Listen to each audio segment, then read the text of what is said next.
오늘은 대구에서 그 대표적인 시장이죠. 대구 칠성시장을 찾았습니다. 소리 잘 들립니까? 예. 칠성시장은 대구 시민들이 가장 많이 찾는 전통 재래시장이죠. 제가 여기 와서 27일 열리는 윤창중 정치학교 그 홍보를 하기 위해서 직접 제가 여기 와가지고 전단지를 배포하면서 과연 대구 시민들, 경북 도민들을 포함해가지고 영남권 국민들께서는 박근혜 대통령이 지금 장기간 저렇게 어려운 정치적 시련에 빠져 있는 것을 어떻게 생각하고 계시는지 제가 참 직접 체감할 수 있는 기회였습니다. 역시나 많은 분들이 절대 다수가 정말 박근혜 대통령이 너무 억울하다. 도대체 박근혜 대통령을 이렇게 하염없이 감금하고 있는 문재인을 왜 가만히 내버려 두느냐라는 그 원성이 정말 하늘을 찌르고 있습니다. 박근혜 대통령이 아무런 죄가 없는데도 불구하고 저렇게 벌써 2년 3개월에 걸쳐가지고 서울 구치소에 저건 한마디로 불법 감금되고 있는 겁니다.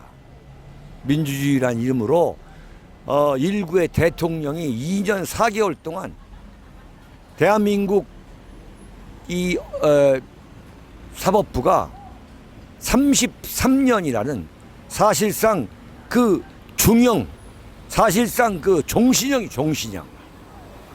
종신형을 때렸지만은 이 대구 시민들, 경북 도민들은 박근혜 대통령이 아무런 죄가 없다.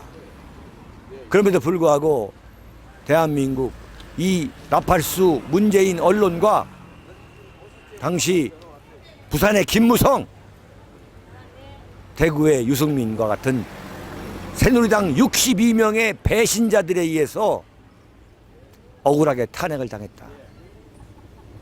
박근혜 대통령이 탄핵을 당하실 때에 실제로 어떤 죄목이었느냐, 법률적으로 객관적으로 박근혜 대통령이 어떤 부분이 잘못됐기에 탄핵을 당해야만 하느냐 하는 부분이 전혀 밝혀지지 않았는데도 불구하고 완전히 인민재판 마녀 사냥으로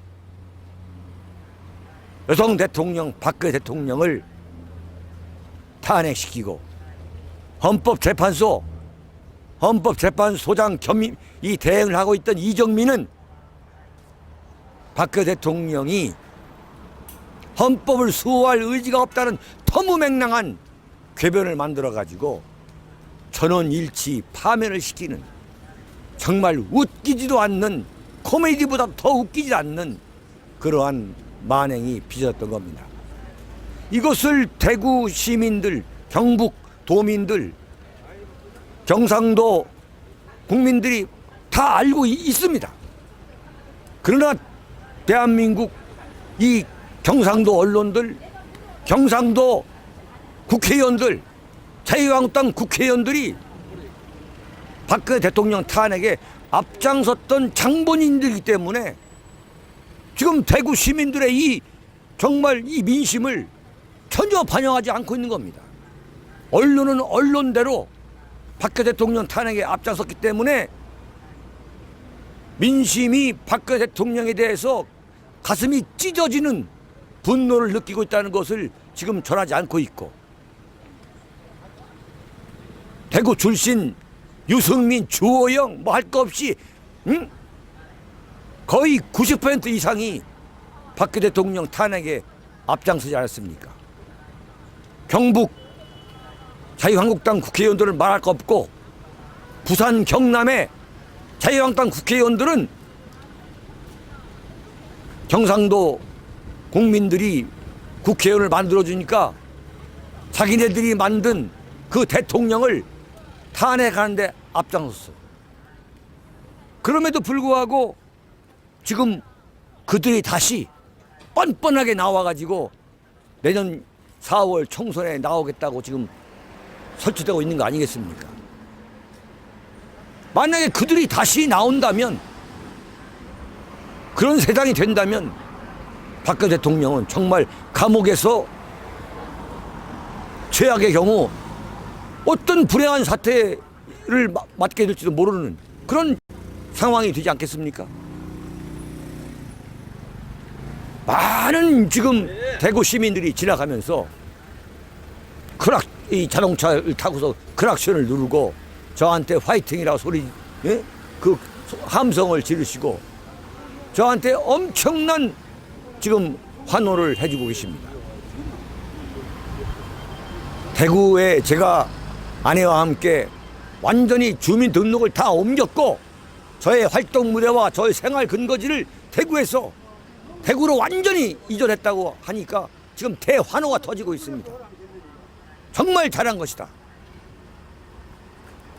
그럼에도 불구하고 지금 대구에서는 대구 출신 자유한국당 소속의 국회의원들이 박근혜 대통령 석방에 대해서 어떤 움직임도 하지 않고 있습니다.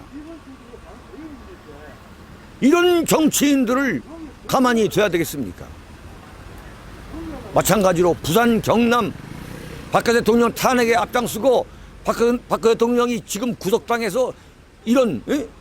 구속이 아니죠. 완전히 이건 문재인 세력에 의해서 불법 감금되고 있는 겁니다. 지금. 민주주의라는 이름으로 여성 대통령이 서울구치소에 불법 감금된 지가 벌써 2년 3개월이 넘었습니다. 2년 4개월째 되고 있습니다. 정말 대구, 경북, 부산, 경남 우리 유권자 여러분들, 국민 여러분들께서 더 각성해서 박근혜 대통령 석방에 온 힘을 모아야겠습니다. 예. 질문해도 괜찮습니까? 그렇습니다. 예. 지금 최근 일본의 경제 보복 조치로 인해서 네네. 이게 지금 문재인 정부 주사파 정권에서 경제 파탄의 책임을 일본에다가 좀 전가하려는 네. 그런 움직임을 보이고 있습니다. 네. 문재인 정부 주사파 정권뿐만 아니라 우파 지도자 중에서도 파라는 반중은 안 하고 지금 반일을 하겠다는 그런 지금 세력도 있는 것으로 좀 나타나고 있는데 네네. 그들에게 좀 한 말씀 좀 해주시기 바랍니다. 문재인 정권은 순전히 친일파 청산이라는 이 반일 감정 파리로 재미를 본 정권입니다. 적배 청산, 그리고 김정은 파리, 그 다음에 세 번째 이 반일 감정 파리로 지금 1965년 박정희 대통령이 한일 국교 정상화를 한 이후에 지금 한일 관계는 최악의 상태로 지금 악화됐습니다. 이 모든 책임은 문재인한테 있는 겁니다. 마치 자기네들이 독립운동에 관한 이 독립운동이 자신들의 무슨 전유물인 듯이 말이죠. 틈만 나면 일본을 자극하고, 그래서 북한 해결을 위해서는 미국과 일본, 한국이 삼각 공조를, 철저한 안보 공조를 해도 북한 김정은이가 북한 핵과 미사일을 포기할 수 않는 그런 상황인데, 지금 대한민국은 대통령이 일본과의 관계 악화에 완전히 앞장서고 있습니다. 그래서 바로 한미 관계가 최악의 상태에 있고, 한미 관계가 왜 최악의 상태인가는 너무 잘 아실 겁니다. 이 정권은 반미 정권입니다. 친중 반미 정권. 그러나 미국은 오랜 한미 관계를 생각해서 그야말로 조론 상태, 결혼을 말하면 조론 상태에 있는 한미 관계를 가급적 끌고 가려고 노력을 해왔던 거죠. 그러나 일본은 한국과 미국이 이 틈이 벌어지면은 반드시 일본은 그 틈새를 파고 들어와서 우리한테 우리를 공격하는 그런 습성이 있는 게 사실입니다. 바꿔 말하면 한미 관계가 튼튼하면 절대 일본이 한국에 대해서 이런 경제 보복을 할 수 없는 겁니다. 근데 일본은 왜 경제 보복을 하느냐? 정말 문재인 정권이 틈만 나면은 일본을 자극해온, 그래서 막연하게 이 반일 감정을 자극해가지고 좌파 지지 세력을 결집하려는 정치적으로 악용하고 있는 겁니다. 문재인이가 그건 국민들이 아셔야 됩니다, 이것을. 그런데 이번에 아베가 직접 나서가지고 경제 보복을 가하니까 문재인이가 하는 얘기가 뭐냐면 대응하겠다. 대한민국이 어떻게 일본 경제에 대응할 수 있다는 것인지 그건 정말 초등학생 수준도 안 되는 겁니다. 그런데 지금 더불어민주당을 포함해가지고 지금 문재인은 뭐냐면 이걸 계기로 반일 감정을 자극해서 마치 옛날에 무슨 독립기념관 세웠을 때처럼 반일 감정을 자극해가지고 정치적으로 자신의 정치적 기반을 강화하려는 그 얄팍한 속셈인데, 따라서 그 더불어민주당의 최재성이라고 그 문재인의 완전 측근이라는 최재성이가 하는 얘기가 의병이 들고 일어서야 한다는 터무니없는 얘기를 하지 않습니까?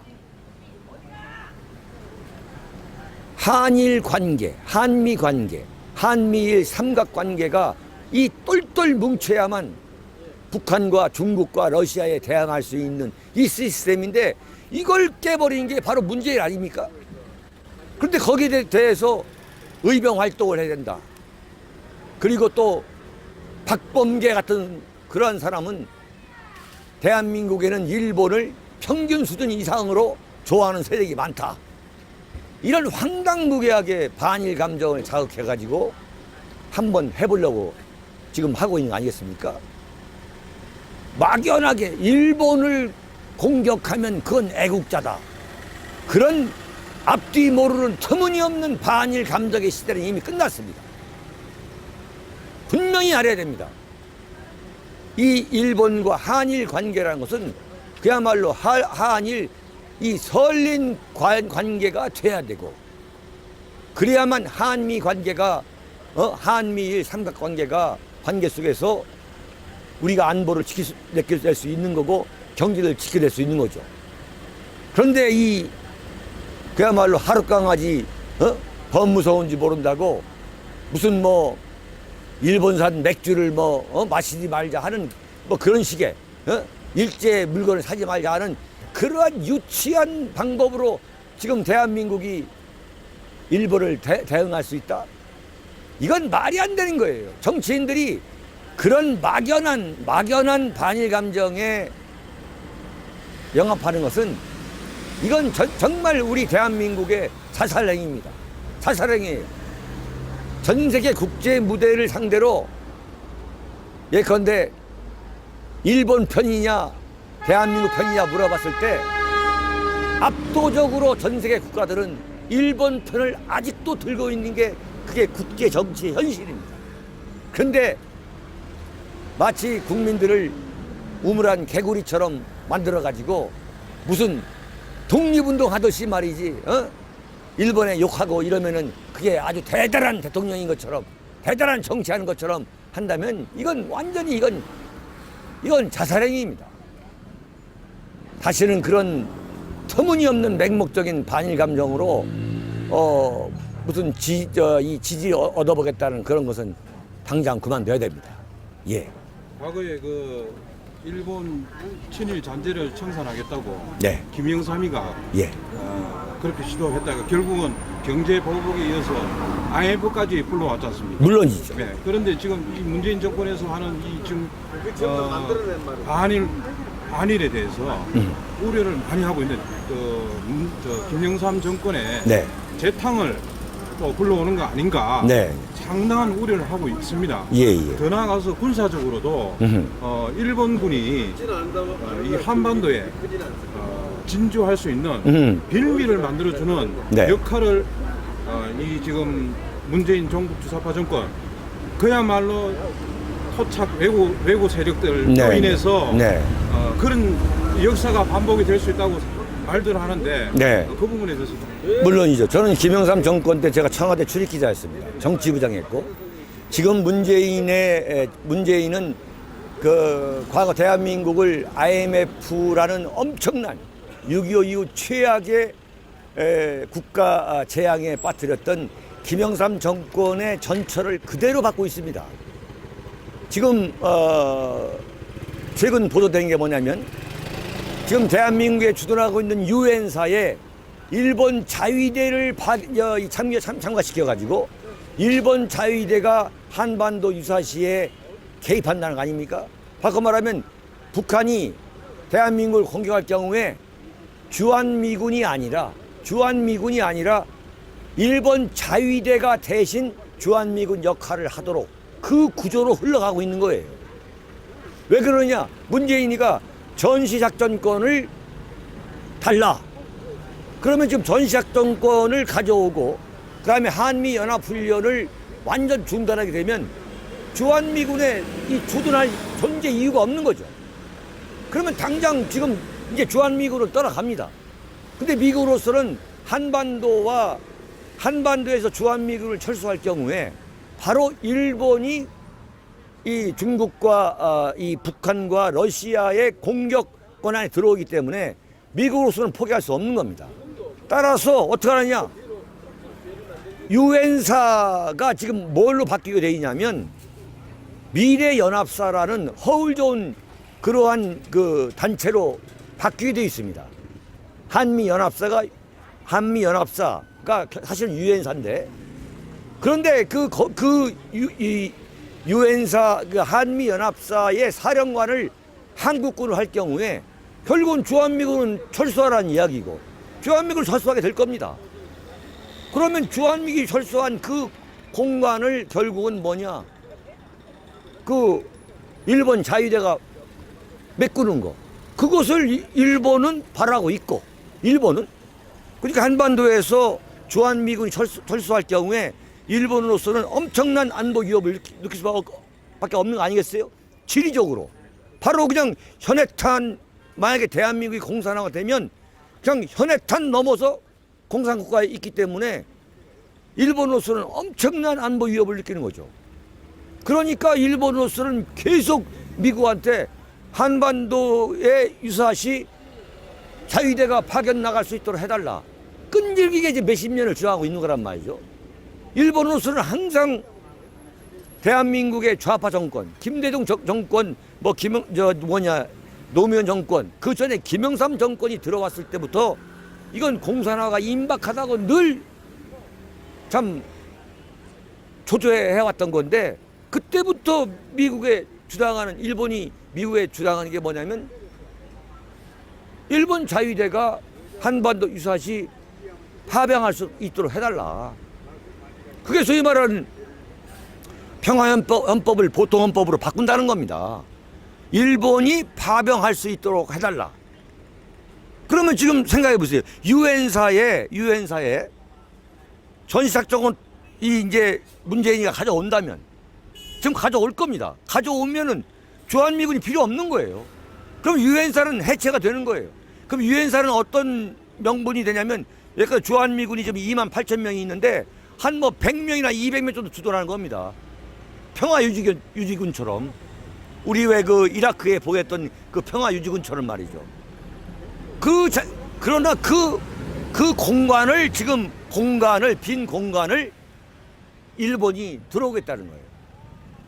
그러면 바꿔 말하면 지금 이 대구 지금 미군 기지에 미군이 나가고 거기에 지금 일본 자위대가 일본 군대가 와서 주둔하는 그런 이제 세상이 오는 거예요 지금. 그러면 이건 완전히 우리가 대한민국이 일본에 종속화되는 그런 웃지 못할 비극이 벌어지고 있는 거죠. 예. 그리고 한간에 지금 대구 쪽에 지금 예. 이 대변인께서 이쪽으로 이제 이사를 오셨잖아요. 예, 예. 그걸 사람들이 많이 알아요. 지금. 네. 사람들이 하는 이야기가 한 목소리 같이 이야기를 하시는데 예, 예. 또 그 지금 이사 오신 지가 오신 곳이 그 동구잖아요. 네, 네, 네. 그리고 유승민 그 지역구입니다. 그쪽이. 네, 네. 그런데 그쪽으로 오셨을 때 오셨는 이유가 유승민을 잡으러 왔는 거 아닌가. 그래서 잘했다라는 어제도 그런 이야기를 제가 많이 들었는데요. 네. 그런 소리가 우리 대변인께서 들었을 때 어떤 해답을 좀 내려주시면 하는 그런 제 부탁입니다. 한마디로 유승민 씨에 대해서는 저는 논평할 가치조차 없다고 봅니다. 유승민이가 박근혜 대통령을 배신하고 거기에 비수를 꼽음으로써 전국적으로 이름이 알려졌는지를 모르겠습니다만 저는 사실 제가 26살 때부터 정치부 기자를 한 사람입니다. 제가 본격적으로 정치 정계에 입문을 하지 않아서 그렇지 제가 26살 때부터 정치부 기자를 하면서 정말 지금 근 40여 년에 이르는 이 언론인 생활을 저는 정치부 기자를 했습니다. 제가 만약에 정치를 시작했다면 지금 11대부터 20대까지니까 한 10선은 됐을 겁니다. 근데 무슨 그런 사람에 대해서 제가 언급하는 것은 제가 언급할 가치도 없고 논평할 가치도 없고 그렇게 보는 거고 제가 대구 지하철 1호선 방촌역 4번 출구에 저의 사무실이 있고 또 숙소가 있으니까 많은 분들이 또 특히 언론에서 제가 유승민을 잡으러 대구에 내려온 게 아니냐 이런 보도를 많이 이제 하고 있는데 저는 제 입으로 그런 이야기를 한 일이 없습니다. 저는 현재로서 어떤 결정도 내리지 않았고 어떤 선택도 하지 않았습니다. 단지 박근혜 대통령이 너무 억울하게 지금 감금돼 있다. 그런데 대구 시민, 경북 도민들, 또 부산 경남 우리 국민들이 박근혜 대통령 석방을 위해서 보다 좀 더 강렬하게 노력해 주셔야 되는 게 아니냐, 이걸 호소하기 위해서 저는 사실 내려왔습니다. 그리고 제가 내려온 것은 박근혜 대통령의 그 억울함, 정말 사무치는 억울함, 그걸 박근혜 대통령의 첫 번째 수석 대변인으로서 지금 박근혜 대통령이 감옥에 갇힌 지가 지금 2년 4개월이 됐습니다.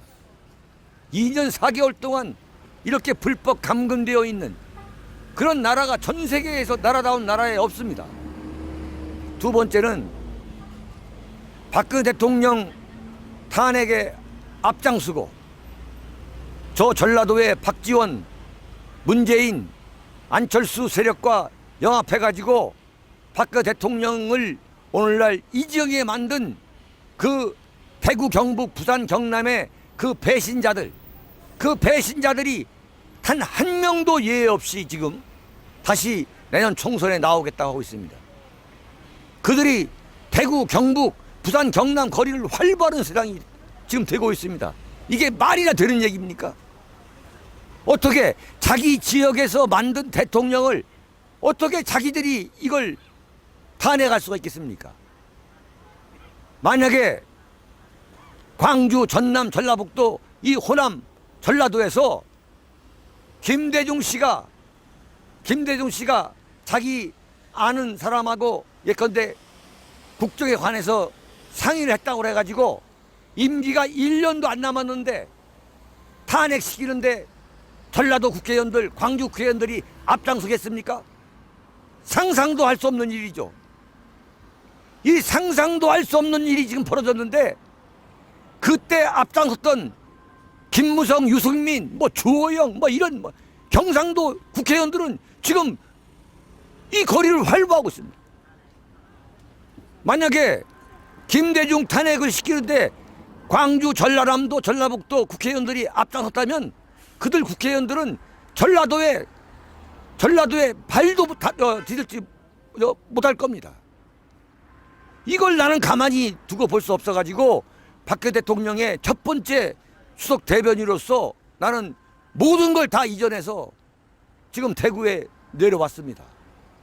세 번째는 대구 경북에 또는 부산 경남에 우리 영남권 국민들이 막연하게 보수우파가 싫다고 해서 보수우파 정권을 배척하고 싫어하신다면 대한민국에 이제 보수우파 정권은 생길 수가 없는 겁니다.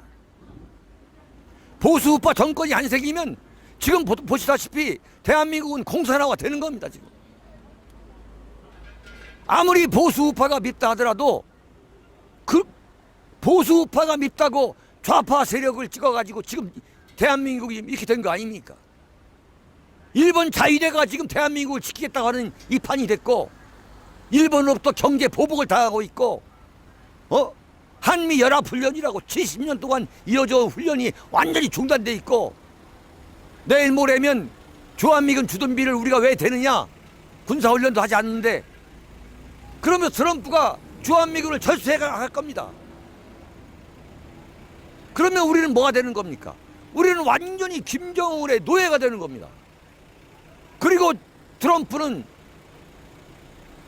자기의 재선을 위해서 자기가 북한 핵을 뭐 해결했던 것처럼 하려고 하니까 완전히 북한을 핵 보유국으로 인정해주고 그냥 엄청난 쇼만 벌이는 갈라쇼만 벌이는 말이죠. 이번에 판문점에 봤지만 도대체 트럼프하고 김정은하고 문재인이가 만나가지고 과연 북핵 문제를 해결했느냐?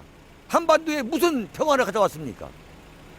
엄청난 이런 쇼만 벌이고 있는 거기에 우리가 놀아나는 지금 신세가 된 거 아니겠습니까?